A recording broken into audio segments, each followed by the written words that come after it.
Hello बंधुসকল কি খবৰ আপোনালোকৰ মই শশাংক দাস মোৰ ঘৰ চাইদেউ তো মোৰ এই হিন্দী চেনেলটোত মই অসমীয়াত আকৌ ভিডিঅ' বনাবলৈ চেষ্টা কৰিছো কেলেনো হিন্দীটো ইমান কমফৰ্টেবল নহয় মোৰ কাৰণে তো হৰুকে এটা ছুটি ব্লগ বনালো আপোনালোকে হেকলৈকে চাব এই যি খানাপাৰাত ক্লাছ 8 লেভেলৰ যি মানে গ্ৰেড 4 ইন্টাৰভিউ হৈ আছে তাৰ ওপৰত এটা মই ব্লগ বনাইছো আপোনালোকে হেকলৈকে চাব কি কোৱেশ্চন হৰিছিলে কেনে কোড গৈ আছিল কি কৰিছিল সকলোখিনি চাবলৈ পাব ঠিক আছে আপোনালোকে হেকলৈকে চাব ভিডিঅ'টো ভাল লাগিলে লাইক কৰি দিবা হিমানে কলো hello friends welcome to my YouTube channel mister Shashank Saidev बंधुসকল দেখিছেনে পিয়ালে চুকত মথা মানুহ আজি আহি গুৱাহাটী পাই গলহি গুৱাহাটী ও মাই গড ফাৰ্স্ট টাইম বুলি কব পাই আৰু ফাৰ্স্ট টাইম মোৰ কি এক্সপেৰিয়েন্স হয় সকলোখিনি মই দেখাবলৈ চেষ্টা কৰিম ইয়াত ইন্টাৰভিউ চেণ্টাৰত বহুত ল'ৰা ছোৱালী আহি পাইছে ঠিক আছে তো ইয়াত মই দেখাম আৰু মই ৰুম বুকিং কৰি দিছোঁ তো তালৈ যাম আৰু লগত আছে তাতে লগ কৰিবলৈ ৰাতিপুৱাৰ পৰিৱেশ এক্সাম তো ফাৰ্ষ্ট শিফ্ট আছে 9টা বজাৰ পৰা এতিয়াও বহুত টাইম আছে মই আপোনালোকক পাছত দেখাই আছোঁ মই অকণমান ঘূৰি লওঁ মানে মৰ্ণিং ৱাক কৰি লওঁ টোপনি ভাল লাগি আছে অলপ ঘূৰি আহোঁ ঠিক আছে 1 hour later बंधुসকল মই খানাপাৰাত আছিলোঁ আৰু কি হ'ল খানাপাৰা एकदम इन्होंने वक्त बदल दिया जज्बात बदल दिए जिंदगी बदल दी 119 লগৰটোলৈ ফোন কৰিলোঁ সি ৰুমত আছিলে তো কি হ'ল তো ৰুমত আহি পাওঁ মানে তাৰ ডিউটি যাবলৈ সময় হৈ গ'ল তো আহি কিনে মই ব্ৰাছ চ্ৰাছ কৰিলোঁ আহি ককাখনকে ভাত দুটামান খালে মই দুটামান খালোঁ আৰু সি গুচি গ'ল তাৰ লগৰ আৰু এটা আছিলে সিও গুচি গ'ল মানে এই ফেক্টৰীলৈ মই এতিয়া অকলে আছোঁ আৰু ৰুমত কি কৰিম এতিয়া অকণমান দেৰি ৰেষ্ট ল'ম আৰু পাছত মই আপোনালোকক চেষ্টা কৰিম ফেক্টৰী দেখাবলৈ ক'ত কাম কৰি আছে 2000 years later বন্ধুসকল তালৈ টোপোলা লৈ কিনে ওলালোঁ আৰু এঘৰমতে মাৰি ল'লোঁ এতিয়া যাওঁ লগৰটো ওচৰলৈ কাম কৰি চাবলৈ ব'লক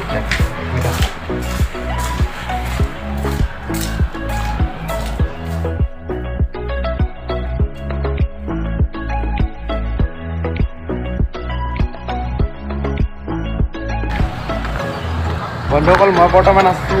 নৰ্থ গুৱাহাটী আৰু নৰ্থ গুৱাহাটী কলেজৰ ওচৰত আছোঁ লোকেশ্যনটো চাব পাৰে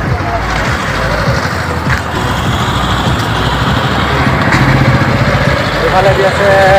নৰ্থ গুৱাহাটী কলেজ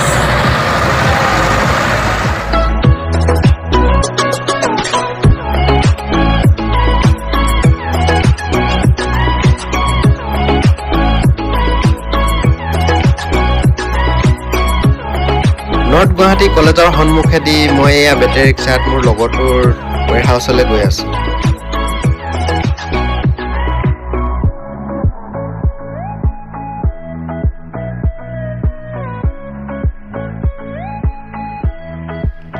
মই বৰ্তমান আহি পালোহি লগৰটো ৱেৰ হাউচত ইয়াত চাব পাৰে তাৰ ৱেৰ হাউচটো কিমান ডাঙৰ আৰু সি বহি থকা চেয়াৰখন কেনে কি ধৰণৰ কাম কৰে ৱেৰ হাউচটো নতুন হয় মানে তেনেকৈ ইয়াত প্ৰডাক্ট অহা নাই বৰ্তমান ৰুমটো চাৰিওফালে এপাক চাব পাৰে বহুত ডাঙৰ বনাইছে ৱেৰ হাউচটো বহুত ডাঙৰ বন্ধুসকল মই বৰ্তমান আছোঁ ভেটামক তিনিআলি আৰু মই অলপ আগত কৈছিলোঁ যে মোৰ লগৰজনৰ কথা তো লগৰজনে মানে এই ৱেৰ হাউচটোতে কাম কৰি থাকে তো লগৰ মানে কি ঘৰৰ ওচৰৰে আৰু নিজৰ দাদা নিচিনাকৈ ইয়াত কামত লাগি আছে হাই আৰু ইয়াৰ দাদাজনৰ নাম হ'ল বীৰবল দাস ৱেৰ হাউচত মানে কেনেকুৱা কি কাম হয় এনে অলপ কৈ দিয়া নতুন নহয় জানো ৱেৰ হাউচ নতুন একেবাৰে নতুন হয় এতিয়া ষ্টাৰ্ট হৈছেগৈ হ'লেও কমপ্লিট হোৱা নাই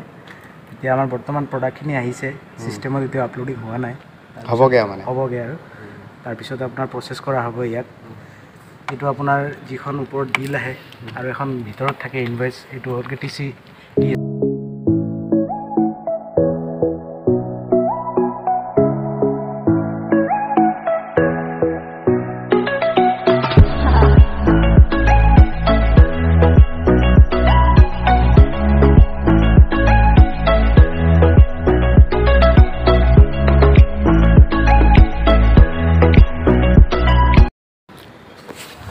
তো বন্ধুসকল দেখিলে আৰু এয়া মই কামত মানে কি চেয়াৰত বহি ল'লোঁ আৰু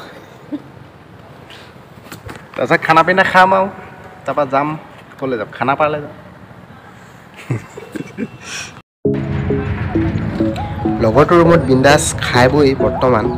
মই চিটি বাছত এতিয়া শৰাইঘাটৰ দলঙৰ ওপৰেদি পাৰ হৈ গৈছোঁ ইয়াত চাব পাৰে আপোনালোকে বন্ধুসকল মই লগৰটোৰ ৰুমৰ পৰা আহি কিনে বৰ্তমান হেৰিটেজ লজত আহি পাই গ'লোহি আৰু ৰুমটো চাব পাৰে এফালে ড্ৰয়াৰ আছে ডাবল বিচনা টিভি আছে বাথৰুমটো দেখুৱাই দিছোঁ ৰ'ব শাৱাৰটো আছে ইফালে গ্লাছ চব ঠিকে আছে বাৰু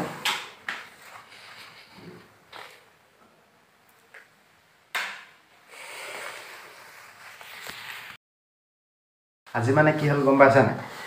একদম ঘূৰি অৱস্থা বেয়া মানে মুখৰ পৰা মাত ওলোৱা নাই মাত দিবলৈ মনেই যোৱা নাই আৰু ওচৰতে তাৰপৰা ৰাতিকে কিবা এটা খাব লাগিব খাই বৈ কিনে শুই থাকিম আৰু আজি মুঠতে পঢ়া নহ'ব অকণমান ফ্ৰেছ হৈ ল'লোঁ এতিয়া বাহিৰৰ পৰা আহোঁগৈ কিবা এটা লৈ আনোগৈ ৰাতিকে খাই বৈতো শুব লাগিব ন ব'লক এতিয়া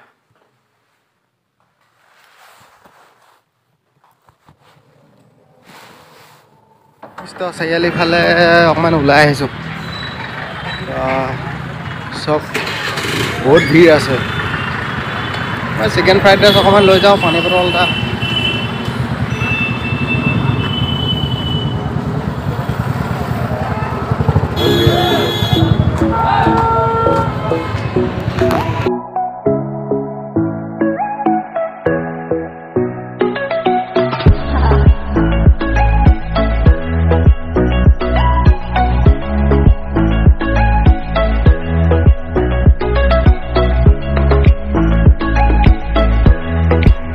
চাব পাৰে ফাষ্ট ফুড আছে ইয়াৰ পৰা ফ্ৰাইড ৰাইচ লৈ ল'ম আৰু তাৰপৰা আপোনালোকক ডাইৰেক্ট ৰুমতে লগ পামগৈ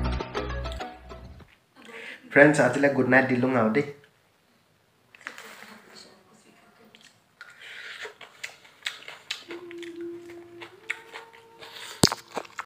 The next day. ফ্ৰেণ্ডছ আজি মোৰ গুৱাহাটীৰ দ্বিতীয় দিন 24 তাৰিখ 1 মাহ আজি হৈ গ'ল মোৰ ইণ্টাৰভিউ আছে ছেকেণ্ড শিফ্টত আছে 1টা বজাৰ পৰা এতিয়া বাহিৰলৈ যাওঁ চাহ এটা কিবা এটা খাই আহোঁগৈ আৰু ব'লক তেতিয়া যাওঁ মোৰ লগতে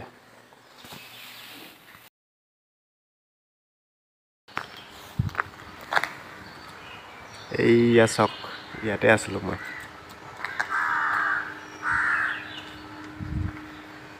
লুইথ হেৰিটেজ আজি ইণ্টাৰভিউ কি হ'ব আৰু একো পঢ়া নহ'লে নহয় কালি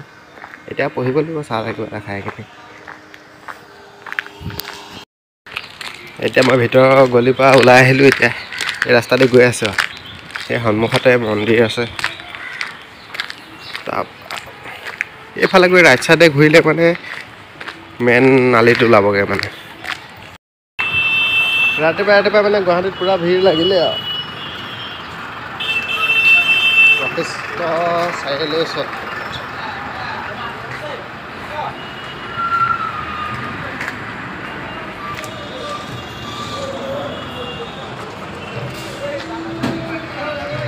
চাহ হ'ব নি চাহ দিয়ক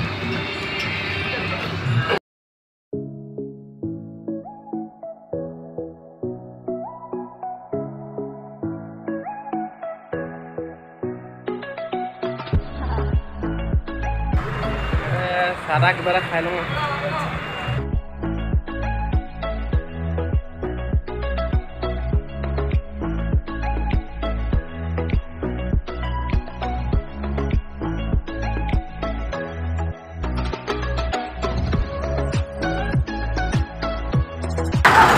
এয়া কি কৰিম আৰু অকলে ঘূৰি ফুৰিছোঁ ন টাউনৰ মাজতে ৰাতিপুৱা চাহ তাহ খাই ল'লোঁ এতিয়া ৰুমলৈ গৈ কিনে গাটো ধুম আৰু গা পা ধুই কিনে তাৰপৰা ডাইৰেক্ট আপোনালোকক সেই চেণ্টাৰতে লগ পামগৈ আৰু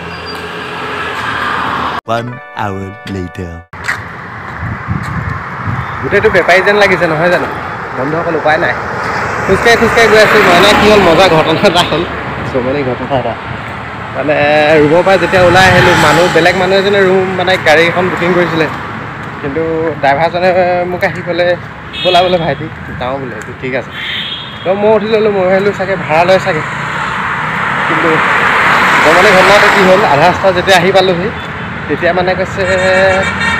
আপুনি জয়ন্ত দাস হয় নাই মই বোলো জয়ন্ত দাস নহয় মইতো শশাংক দাসহে হয় বোলো তেনে চৰি দেই বোলে মই সেইজনেহে অনলাইন বুকিং কৰিছিলোঁ মই জয়ন্ত দাস বুলি আপোনাকে লৈ আনিলোঁ বোলে আধা ডোখৰ এতিয়া এৰিলেহি তেতিয়া বাকীডোখৰ গৈ আছে খোজকাঢ়ি লগৰ এটা আছে মানে ঘৰৰ ওচৰত দাদা এজন হয় তো দাদাজন আছে পেহীয়েকৰ ঘৰত মই এতিয়া বেগটো থ'ম আৰু তাৰপৰা চেণ্টাৰলৈ যামগৈ তো বন্ধুসকল এতিয়া হয় ভিডিঅ'ৰ মেইন টপিকলৈ মই তেনেকৈ প্ৰফেশ্যনেল ইউটিউবাৰো নহয় তো যিমানটো পাৰিলোঁ চেষ্টা কৰিলোঁ আপোনালোকক দেখুৱাবলৈ ঠিক আছে তো গুৱাহাটীত মই আগত এবাৰো গৈছোঁ কিন্তু এইবাৰ মই গ'লোঁ মানে কি মোৰ ইণ্টাৰভিউ আছেতো ইণ্টাৰভিউত মই বোলো ভ্লগ শ্বুট কৰিম আৰু জেগাবিলাকো চাম কিন্তু সিমানখিনি নহ'লগৈ আৰু মই যেতিয়া ইণ্টাৰভিউ চেণ্টাৰলৈ গ'লোঁ তো যাওঁতে কি হ'ল কথাটো তো আপোনালোকে আহিবলগীয়া এক্সামৰ ডেটসমূহত যিমানবিলাক মানে কেণ্ডিডেট আছে সিহঁতক ক'বলৈ বিচাৰিছোঁ যে আপোনালোকে নিজৰ বেগ থ'বলৈ বা মোবাইল থ'বলৈ লগত কাৰোবাক লৈ যাব বা ৰুমতে থৈ যাব নিলে আপোনালোকৰ অসুবিধা হ'ব পাৰে কিয়নো বেগ চেগবিলাক আপোনালোকে বাহিৰতে থৈ যাব লাগিব আৰু বাহিৰত থোৱাৰ কোনো ৰিস্ক নাই মানে কাৰ কি হৈ যাব পাৰে তো সেইবাবে মোৰ মোবাইলটো লগত নিব নোৱাৰিলোঁ মোবাইলটো মই দাদা এজনৰ পেহী ঘৰতে থৈ গ'লোঁ মানে তো সেইকাৰণে ভিডিঅ'টো কৰিব নোৱাৰিলোঁ তো বাকী কি হ'ল মই সেইখিনিকে কৈ দিছোঁ তো ফাৰ্ষ্ট আমি গেটৰ বাহিৰত আছিলোঁ আৰু গেটৰ বাহিৰত যেতিয়া টাইম হ'ল তেতিয়া টাইম হওঁতে আমি চবেই ভিতৰলৈ গ'লোঁ আৰু ফিল্ডত মোৰ আছিলে বৰ্ড নং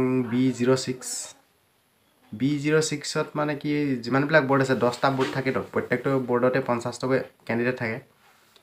তো বৰ্ডত মানে ডকুমেণ্টবিলাক চেক কৰা হয় চেক কৰি কিনে আপোনালোকক এটা চিৰিয়েল নাম্বাৰ দিয়া হ'ব সেই নাম্বাৰ অনুযায়ী আপোনালোকক আকৌ বাফাৰ জোনলৈ মাতিব তাৰপৰা বাফাৰ জোনৰ পৰা আকৌ আপোনালোকে যাব লাগিব ইণ্টাৰভিউ কক্ষলৈ য'ত মানে ইণ্টাৰভিউ লৈ থাকে এজনকৈ যাব তো তাত সোমাই কি কুৱেশ্যন সুধিলে মই সেইখিনি আপোনালোকক কৈছোঁ বহুত চিম্পল কুৱেশ্যনে সুধিলে মোক আপোনালোকে প্ৰিপেৰেশ্যন হৈ যাব জেনেৰেল GK আৰু লোকেল এৰিয়াৰ বিষয়ে সুধিব পাৰে আপোনালোকে যোনখন নিজৰ ডিষ্ট্ৰিক্ট হয় সেই ডিষ্ট্ৰিক্টৰ বিষয়ে অলপ ভালকৈ চাই যাব ঠিক আছে তো ডিষ্ট্ৰিক্ট মই প্ৰথম সোমাই গ'লোঁ সোমাই গৈয়ে আৰু মই কৈছোঁ good evening sir good evening ma'am তাৰপৰা ডকুমেণ্টখিনি দিলোঁ আৰু কিন্তু আপোনালোকে যাওঁতে এটা কথা মনত ৰাখিব আপোনালোকে এডমিট 2খন লৈ যাব আৰু চেল্ফ ডিক্লেৰেশ্যন আৰু আণ্ডাৰটেকিং এই দুটা বস্তু দুখন লৈ যাব ঠিক আছে আৰু জেৰক্স কপি এটা কপি হ'লেও হ'ল আৰু যেনেকৈ আছে তেনেকৈ একদম চিৰিয়েল বাই জাপি মানে লৈ যাব ঠিক আছে কিন্তু ইণ্টাৰভিউ চেণ্টাৰত আপোনালোকক চেল্ফ ডিক্লেৰেশ্যন আৰু আণ্ডাৰটেকিং এই দুখন জমা লৈ থৈ দিব তাৰপৰা ইণ্টাৰভিউ কক্ষত সোমোৱাৰ পিছত মোক ফাৰ্ষ্ট কুৱেশ্যন কৰিছিলে বৰ্তমান ভাৰতৰ ৰাষ্ট্ৰপতিৰ নাম এইটোতো আপোনালোকে সকলোৱে জানে দ্ৰৌপদী মুৰ্মু হয় আৰু ছেকেণ্ড কুৱেশ্যন সুধিছিলে ভাৰতৰ প্ৰথম প্ৰধানমন্ত্ৰীজনৰ নাম এইটো জানে আপোনালোকে সকলোৱে জৱাহৰলাল নেহৰু হয় আৰু আমাৰ নিজৰ সমষ্টিটোৰ নাম সুধিছিলে আপোনালোকে সকলোৱে নিজৰ সমষ্টিটোৰ নাম জানি এইটো কৈ দিব তো মোক যোনখিনি চিম্পল কুৱেশ্যন সুধিছিলে সেইখিনিয়ে মই কৈ আছোঁ আমাৰ লোকেল MLA জনৰ নাম সুধিছিলে তাৰপৰা DC জনৰ নাম সুধিছিলে আমাৰ সোণাৰী ছাইডৰ DC জন হ'লগৈ শ্ৰীযুত পল বৰুৱা আৰু ইয়াতে এটা কথা আপোনালোকে DC জনৰ নাম কওঁতে কিছুমান DC নামৰ পিছত ACSও থাকে তো আমাৰ লগৰ এজনে কৈছিলে কি শ্ৰীযুত পল বৰুৱা ACS তো তাৰ লগতে জড়িত মানে কি ACS ফুল মিনিংটো সুধিলে নহয় এজনক তো সেইজনে মানে একচুৱেলি কি হয় ইণ্টাৰভিউ কক্ষত নাৰ্ভাছ হৈ যায়তো ACSৰ মিনিঙো জানিও নজনা নিচিনা হৈ থাকিলে তো ACS হ'লগৈ কি আছাম চিভিল ছাৰ্ভিচ ফুল মিনিংটো হয় তো তেনেকৈ সুধিলে 4-5টামান কুৱেশ্যন তো মোক মানে যিমানখিনি সুধিলে মই গোটেইখিনি আনচাৰ দিবলৈ সক্ষম হ'লোঁ তো ভৱিষ্যতত কি হয় আৰু সেইটো আৰু ভগৱানে জানিব ঠিক আছে তো মই মোৰ ইণ্টাৰভিউ মানে দি মেলি আৰু লাহেকৈ ভাত পানী খাই মেলি দাদাকেইজনক বাই দি কিনে বাছত আহিলোঁ আৰু তাৰপাছত আৰু ভিডিঅ' শ্বুট কৰিবলৈ মানে ধৈৰ্য নাথাকিলে কেলেনো প্ৰফেশ্যনেল ইউটিউবাৰ নহয়তো তেনেকৈ মানুহৰ আগত বনাবলৈ অকণমান লাজো লাগে তো যিমানখিনি পাৰিলোঁ দেখুৱালোঁ আৰু আপোনালোকক আপোনালোকে যদি ভিডিঅ'টো ভাল পায় লাইক শ্বেয়াৰ এণ্ড কমেণ্ট কৰি দিব ঠিক আছে আৰু আপোনালোকে যদি ভিডিঅ'টো ভাল পায় আগলৈ ৰেকমেণ্ড কৰিব এনেকৈ ভিডিঅ' বনাই থাকিম ভ্লগ ভিডিঅ' তাৰে আশাৰে ধন্যবাদ বাই বাই